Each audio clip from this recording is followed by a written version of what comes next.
Welcome to another episode of the Indie Film Hustle Podcast, episode number 4. I don't dream at night. I dream all day. I dream for a living. Steven Spielberg.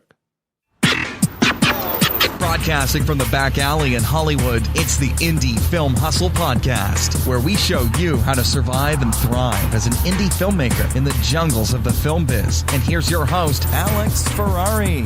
Welcome, guys, to another episode of the Indie Film Hustle Podcast. My name is Alex Ferrari, and I'm your host. So, again, thanks so much, guys, for all the great wishes and emails I've been getting. I'm working real hard to keep this show going, getting you some great content. And hopefully this episode is going to be a little eye-opening for you. Today we're going to talk about producers' reps. I've had different experiences with producer reps.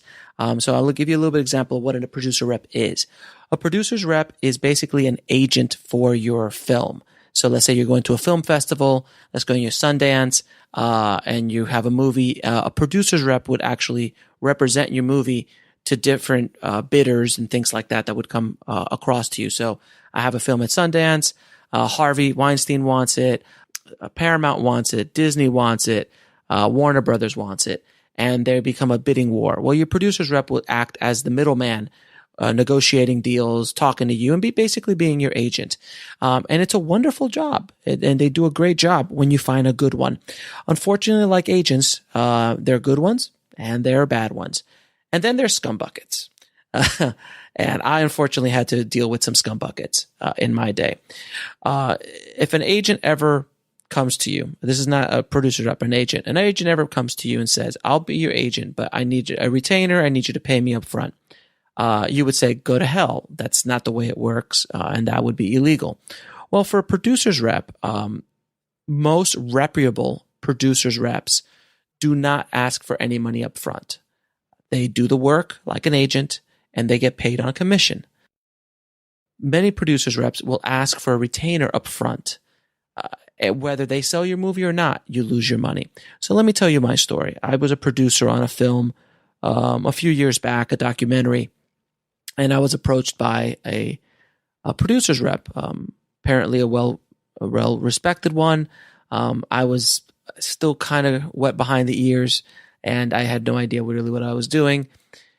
She told me I just sold this movie to HBO. It had Mark Wahlberg in it. We got, $60,000, $100,000. And then I sold it overseas and blah, blah, blah, blah, blah. Well, fast forward to when she's like, okay, well, I'll be more than happy to represent your movie. I think I could do really great things with it. My retainer is $10,000.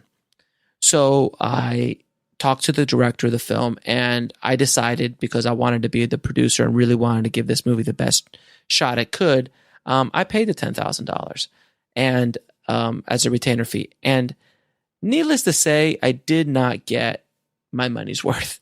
I lost money. I did get some money here and there.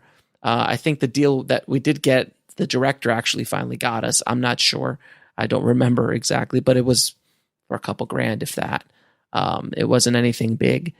So when I told her this, she was like, well, that's just the way it is. We did our best. I'm like, well, that's great. But now I'm out $8,000 or $10,000, and you didn't do anything that you promised me to. And I was pretty much out of luck. So I lost that money. So I've been actually approached by other filmmakers who saw that I dealt with this specific company and the specific person, and ask me what happened, and I tell them the truth, exactly what happens. So my advice to anybody in the indie film world, if you're going to get a producer's rep, make sure that you do not pay a dime up front. Most reputable producers reps will not ask for money up front. If they believe in your movie truly, then it's don't worry about it. They will make their money back. So it's the ones that go, well, I'll just do it and, whatever. He'll make a few phone calls, and if nothing comes up, and they got $10,000, $15,000, $20,000 in their pocket. And you, as an indie filmmaker, that's a lot of freaking money. It still hurts even talking about losing that kind of money on a movie that I didn't even direct. I was just a producer on it, which was really, really frustrating, and to this day still bothers me. But you live and you learn. It's lessons that you learn during the journey. So hopefully this podcast, I can help you a little bit not to make this mistake. So please stay away from any producer's rep that tells you, I need money up front.